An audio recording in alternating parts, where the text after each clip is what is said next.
Keep doing that, Eric. All right, guys, welcome. It is our jam session for the second Tuesday of the month. We appreciate everybody coming. We understand everybody's freezing, and hopefully, we can warm you up with some good data and information today. Today's agenda, as always, we're going to do our shout outs. We got our MD&M trade show and VIP event heading out towards Ashley's part of the country out in California. Looking forward to getting into some warm weather. We're going to talk about sponsor giveaways and what to expect as a sponsor. And we have a great giveaway sponsor of this show and a really exciting prize giveaway that we're giving. I think it'll really generate a lot of booth traffic. I'm going to teach about using AI to identify your community's hidden strengths. We're going to do project updates and reviews. Got an exciting project to talk about.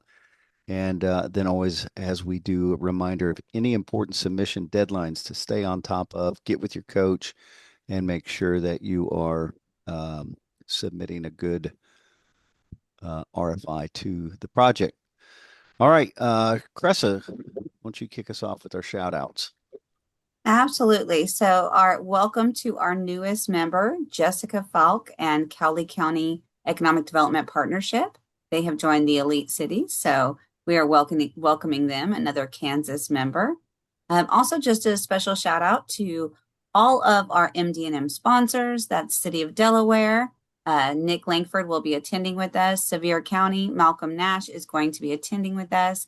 South Sioux City and FLX Gateway. They are unable to attend, but are still sponsoring to get maximum exposure. Excellent. And I want to give a shout out to Malcolm. He is up for vote for our advisory board for 2026. We are adding, I believe it's one or two additional members. So he put in his nomination and we're in review of that. I, So I believe Judy Cherry as well from FLX Gateway put in yeah, an application. Judy Cherry and Logan from Delaware both got voted in last time. So Nick, you Ah, might want to let them know. They should be getting their letter soon, but we're excited to have them participating on our advisory board.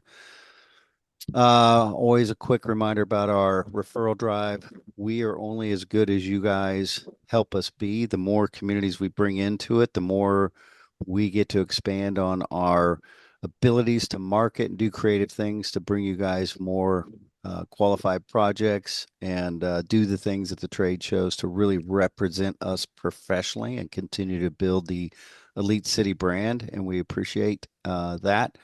It's a chance to get a $200 gift certificate. So talk to your coach. When you're meeting with them on that monthly basis, talk with them.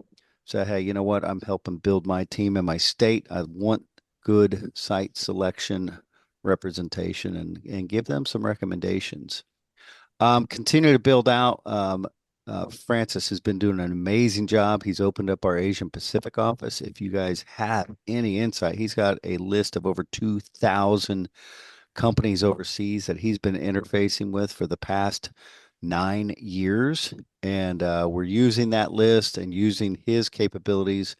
And he's building a staff over there for us of some SDRs, which will be doing some outbound reach both domestically and internationally to companies for appointment setting and learning about their projects. So shout out to Francis for his hard work and helping us do that. Doing amazing, getting some great interviews, video interviews that were pre-screening people, and it's really impressive.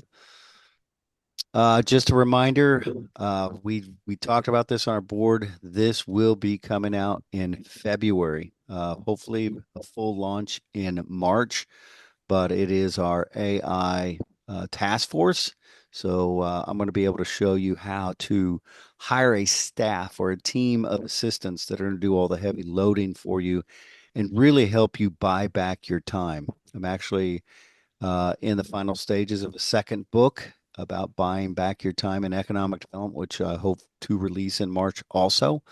And really excited about the possibilities of our AI task force that we're putting together. So the VIP event, which we talked about, and Tim, I saw you on there. Let me know if you're going to attend. Want to get you an invite also. We're doing a cocktail hour, and it's right across the street from the convention. And the strategy or the marketing strategy we have is we've been promoting via email through social media that we're doing this cocktail happy hour, and we're going to be inviting companies that qualify that say that they are expanding or relocating. We're going to talk to them at their booths. They're responding and they're reserving their badges, and we're going to give tickets to our economic development professionals that are present that'll be branded with their logo to go out and hand out and use it as an icebreaker to talk to all the booths. The goal is to drive them back to our booth where they'll have to get the VIP badge. Ashley, you've got one with you, don't you? If you can hold it up. Can you see this? These are the, yep, those are the little VIP badges. They will have to wear those into the rooftop bar. It overlooks Disney. I've crossed my fingers. We'll check the schedule today, but the last time we did this, they do the fireworks display every night, and it's an opportunity to watch the fireworks from Disney and enjoy a good cocktail while we further network with those companies. And looking forward to doing that. Tim, got a quick question on. We will be at Select USA, so Tim, let us know if you are interested or if you're going to be there. We'd love to connect with you. But this is a trial. We're bringing this back. We did it for probably 15 years straight, and we're looking to rebuild these. And if someone, a community wants to be a sponsor, they'll be on these badges. They'll be at the event. They'll get to speak at the event and introduce their area to the companies that we bring. And so, uh, very, very good use of our time, and really a great way to be a member appreciation night. So, an opportunity for us to get away from the show and get to know each other even on a deeper level and learn about your communities while we're at the show. Giveaway sponsorships. Cresta, this is your part. This is something about our portal, but really want to build out what the giveaway sponsorships include, and Cresta is going to talk about that. Absolutely. So I know that sometimes you guys are probably wondering what the giveaway sponsorship includes. We kind of promote the banner sponsorship a little bit more heavily. However, the giveaway sponsorship is a great way to kind of stick with people even after the show. We do brand the giveaway. So in the upper left-hand corner of the pictures, you can see a speaker there. It's branded. It's actually a speaker and a charger in one, and it's branded, laser branded on the top with your logo, so that whoever's winning these prizes and the converse and starting these conversations has something to kind of remember your community by. Obviously, the way that you win these prizes is by playing a game that says whether or not you're expanding or relocating. So it's already starting that conversation that we will continue then. Having your name on the giveaway gives you a great opportunity to start that conversation, or for us to start that conversation with you in mind. Hey, have you heard about South Sioux City? And then what you get with that is you get pre pre email. So we do a bunch of email marketing to try and get people to come to the booth, and we are going to put all of our sponsors in there, including our giveaway sponsor. We actually have a big poster at the booth that's going to show who the sponsor of the giveaway is, and that's what's located in the middle right there of the photos. We have a postcard that we're going to be passing out saying, come get, do your free giveaway over at whatever booth it is that we're at. It's 4957 for MD&M, in case you were wondering. And then we're also going to do social media posting throughout the event and after the event with our sponsors. So you get a lot of value for just one simple giveaway. And these are actually a lower price point. So it's a really great way to get in if you do not have the money to spend on the banner sponsorship. Yeah, and in the past, we've tried several different, we've done wireless headphones for their trips home so they could listen to those. We've done speakers, we've done candy, we've done all sorts of different things, and the speakers seem to really get traction. And kudos to Caresta for finding these speakers because they're very unique. You set your phone on top and they will charge your phone, they'll play music, and they can serve as a nightlight. So a And triple they come threat. in different colors to go with your logo. Absolutely. So if you become one of our giveaway sponsors or have that interest, let us know and we'll reach out and then we will send a demo or a dummy of these. And we give away, I believe, 10 of these speakers at each show. And so it's a good opportunity to get some branding and great recognition for yourselves. All right. So I am going to talk about using AI to identify hidden strengths of your community. And this year, I really want to build on last time we did the playbook, and this time I want to really talk about how you can go in and have AI identify hidden strengths of your community, ones that you might not normally think about, and really need to train up your staff and your messaging so that it really captures and magnifies all of these strengths in who you're presenting to. So the goal is to utilize AI tools to discover unique community strengths and do all the heavy lifting while you focus on implementation. The key there is do the heavy lifting. Your communities are paying you to be professionals, to be implementers, to be presenters, to be talking to companies, not really coming up with copy and doing all these things. It's all about the buying back your time. And instead of spending 70% of your time developing and creating to and 30% implementing to the other way around. Use 70% of your time and energy in putting these things into action. And that's where AI can really be a good partner. And so, really, all you need on this is a paid account into ChatGPT.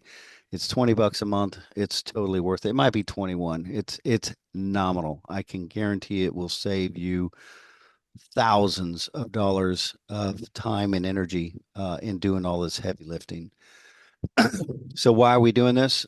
Basically, consultant delays are some of the things that you come against when you're trying to do something like this. When you're engaging a consultant, you've got to wait for them to put together the research. You got to pay them. Sometimes I did a estimate. I did some research, anywhere from 10,000 to 30,000 to do a study like this. You've got waiting periods, so you've got to have that time that you are waiting to get the research back so you can implement it. You want to eliminate your rewrite challenges so that it's putting together first drafts using your expertise to review those drafts, make changes, and put together final copy. And then really do a key shift again, using a majority of your time implementing these things versus developing. So how ChatGPT enhances your daily operations before your if you weren't using ChatGPT or AI, you're really focusing your time on the traditional methods, leaving gaps in identifying community strengths.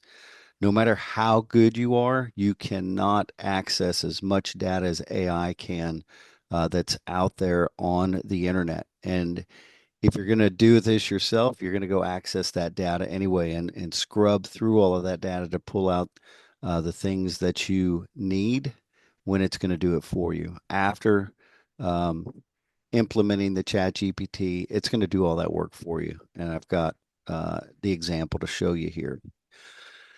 This is an advanced prompt. As I've stated, we are always going to post these prompts and these are only accessible to the members. While you're on the jam sessions, absolutely take a look at these, free for you to use and implement. If you're a member, you get access to the Jam Academy, and you can look this up in the description of the video. We will post these prompts so you can easily cut, paste, and use them because it is as I continue to develop prompts, these are advanced prompts and they will get you the results that you're looking for. But I'll go through the theories of advanced prompting, and you basically want to set the scene. So I put you're an economic development research and strategy analyst. Your task is to identify hidden, under-marketed, or non-obvious strengths in a community that can be converted into real, defensible, competitive economic development advantages. You're setting the tone for the GPT and then provide it instructions. That's the second step of a good prompt. I wanted to ask questions too. what's the name of your community and what's your official economic development or community website URL, because it will start there, find triggers, and then go out on the internet and find all the enforceable data that relates to what you talk about in your website. What do you do with this information? You let it know now that you've got the basic, what do I want you to do? And we explain it here. Once provided, analyze the community using information from the provided website, public data and indicators from www.bestplaces.net. That is my 25-year secret of where you can go get comprehensive data about anything. If you've never been there, go to bestplaces.net, type in your community name, and you will be amazed on the data that you can gather. So we direct it to go there. And then other reputable publicly available data sources you can identify: census, BLS, state workforce, and infrastructure data. And then based on the insights and identifiable patterns, comparisons, or combinations of assets clearly distinguish between data supported observations. We don't want anything that's misleading or non defensible in the research. Reasoned strategic inferences do not rely on assumptions or generic economic development language. If you do not prompt an engineer correctly, it can hallucinate, if you haven't heard that term, and come back with false data. So we wanted to stick to the truth. And then the last part of the engineer prompt, what do you want to see in the results? Your analysis must identify strengths that are unlikely to appear on marketing website or in a standard consultant report. Surface emerging, supporting, or overlooked industry clusters or supply chain roles the community is well positioned to support. And then identify workforce, infrastructure, geographic, regulatory, or cost advantages that competing communities would struggle to replicate, and explain why they are hard to copy. And four, highlight combinations of assets to become valuable only when viewed together, not isolation. Then translate your findings into a clear economic development selling points written in plain language, each with a short explanation of why it's distinctive. Three strategic positioning themes we should lead with before projects arrive, and five early stage prospect qualification questions that help us attract better fit projects and intentionally screen out poor fit ones. And then three types of projects or companies especially well suited for this community, with a brief rationale for each. And I feel like when I put together this prompt, that's going to give you everything possible to present this as a report to your board, to your team, and to keep as a guidance for you when putting together your messaging. So when I did that, I took the prompt and I cut and pasted it right into ChatGPT. And in this one, I used an example. I put it in. It basically came right back. What's the name of your community? What's the official economic development or community website? Put in Stillwater, who's one of our most recent members, and we're doing a website rebuild. So I was excited to see what it came back with, and then I gave their current website.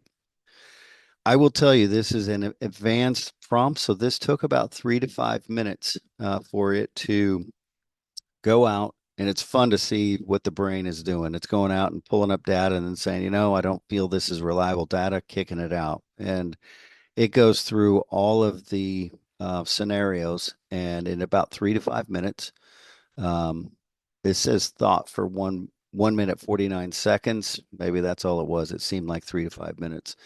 But it came back with this. So it came back, and I'm not going to read this because it is very extensive. So it basically said what the data says, and it talked about talent, high connectivity, short commutes, cost structure, all the things that they may have not been thinking about as strengths. It even put together statistics on income, labor markets, all of that, and then made its assumptions. What's non-obvious about Stillwater? Came back with the four points that they should focus on. And then emerging overlooked cluster roles Stillwater can own. not the obvious ones. So it brought back ag tech plus sensor measurements, field robotics support roles, regulated compliance heavy training niches, back office analytic pods for mid-market firms.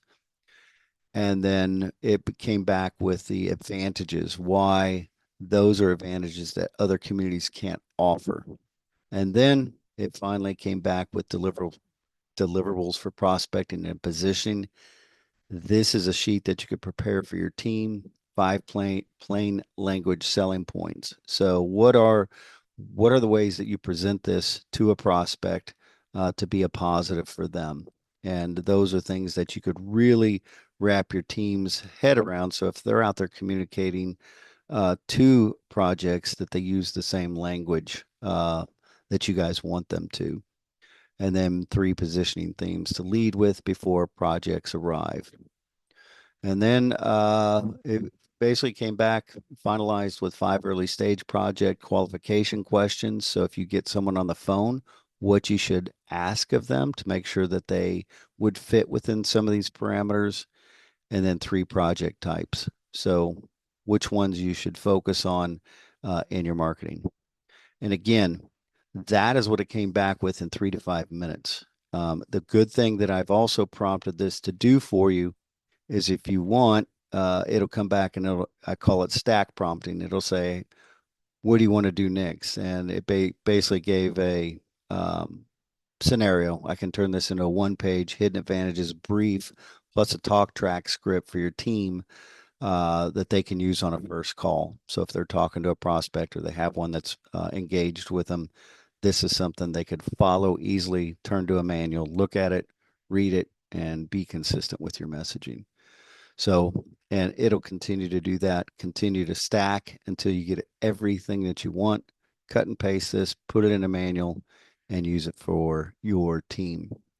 So, that is what it did, what you just accomplished in less than 30 minutes. That's about how long it would take to complete this whole process. You identified your hidden strengths, you gained clarity, you saved community thousands of dollars, and you focused on what you do best. So basically, you can lead with clarity and not assumptions. So that's my training for today. Enjoy. I hope you can apply this and send me a note and let me know how it turned out for you. So that is that. And Ashley, that's what everybody comes here for is the lead debrief. This is an exciting project because it really echoes the McKinley paper project that we did, the 500,000 square foot facility that was one of the largest U.S. expansions from Latin America. Started working on that 4 years ago. It's a beautiful building. It was a build to suit, and this really mimics, and I think this company's going to appreciate what we can do for them. Yeah, this project, it is very similar. It is a larger facility, 400 to 450,000 square feet, but multiple ways they could go about it. If they find the perfect existing building, that's great. They're open to brownfield and also greenfield. I would say priority list, existing building is always nice just to become operational faster, but they do have kind of enough time to go the greenfield route if needed.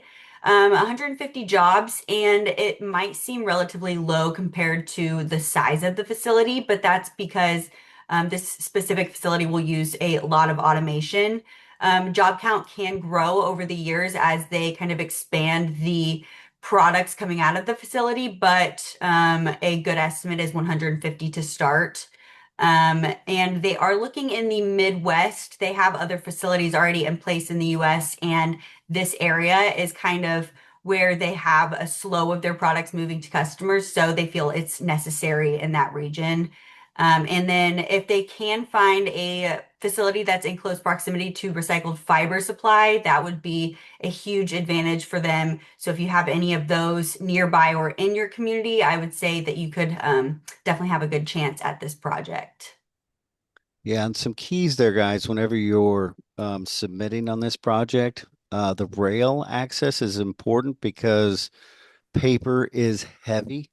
And whenever they bring in these rolls of paper or their supply or shipping it out, um, it's just economical to throw it on a train if you have it. They don't always need to ship it via train, but it is a plus, or it's a check mark on the plus side for you if you have that. And if you submit and talk about a greenfield site that you might have, please do not just talk. We have this, 10 acres. I believe the site that we did for McKinley was 25 acres. So I'm going to guesstimate that's a good estimate there. But Yep. don't just talk about the acreage, talk about time to delivery. We work with an excellent build to suit firm.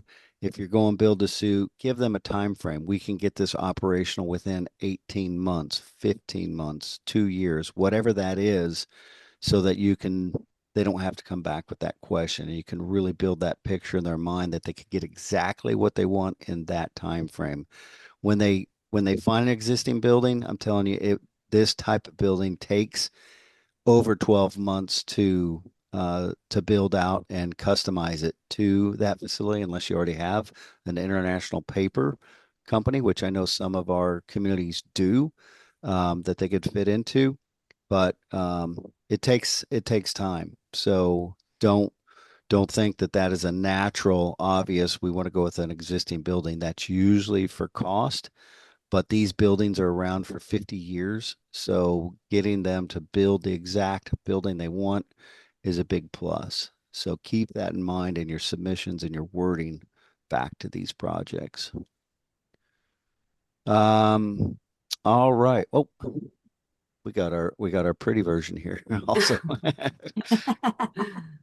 This is a use of AI, guys. Just to give you an example, we put this in and say, make this prettier, and it came back with this in about, I don't know how long it took, but I love what it did. So, um, all right, guys, let's talk about our upcoming RFI deadlines to finish out the day. We got 3 minutes. January 30th, Project Critical Tech and Project US Lumination. We're actually speaking with Project US Lumination tomorrow. February 6th, Project Forward Motion, and February 13th, Project Supply Shift. Yeah, if you have questions about Project US Illumination, go in. They're from Australia. Great guy. We've done our initial one site visit tour in one part of the US. We toured about 13 buildings in that, and he's back in Australia and getting set up for additional searches. He's 6 months out from making a decision of where that location is. And as Ashley mentioned, if you have any questions about it, get them to your coach today and have them send it to us so that we can bring those questions up when we're talking with him live tomorrow. What time is that? It's 9 in the morning tomorrow, right? It's 4 p.m. our time, Oh 9 yeah, a.m. Australia time. 9 his time. So you'll have tomorrow also. But get us those questions. We'd love to get answers for you with them live, and maybe do a little plug for you while he's on the phone. Just a reminder, we are doing so many great websites. Hopefully, we can start bringing some of those case studies on here to give you guys some ideas about how you can rebrand your website or bring it up to recent technologies. We're doing videos. South Sioux City, we're halfway through their video. We got a second shoot with them. We've done branding materials for clients that have taken their brochures. We are doing these and saving them thousands, guys. We don't pay our bills by doing these. We just want to help you increase your portfolio of items to present. Use us. Have us put in a bid. Let us be your one-stop shop so you don't have to go out to multiple vendors, help you produce these. We are 100% satisfaction guaranteed, so you don't have to worry about the production level of it. But we love helping our clients do all of these services. Um, that's it. We are exactly on the dot. Wow. 11:30. That is maybe a I'm first for impressed. me. So I'm kind of proud with as much. Might be this cold weather. It's got me talking faster or something like that. But we love looking forward to seeing everybody next week that's attending. If you have not let us know, please let Caressa know today so she can make sure we get your cell phone, we connect at the show, we get you to our booth, we get you a badge. It's we don't charge for that. It's your opportunity to go shake some hands and press some flesh and make relations with companies while you're there. But as always, great attendance today. Thank you guys for showing up and continue to go have a great week. And as always, we thank you. Go make a difference. Bye, everybody. Bye. Bye, everyone.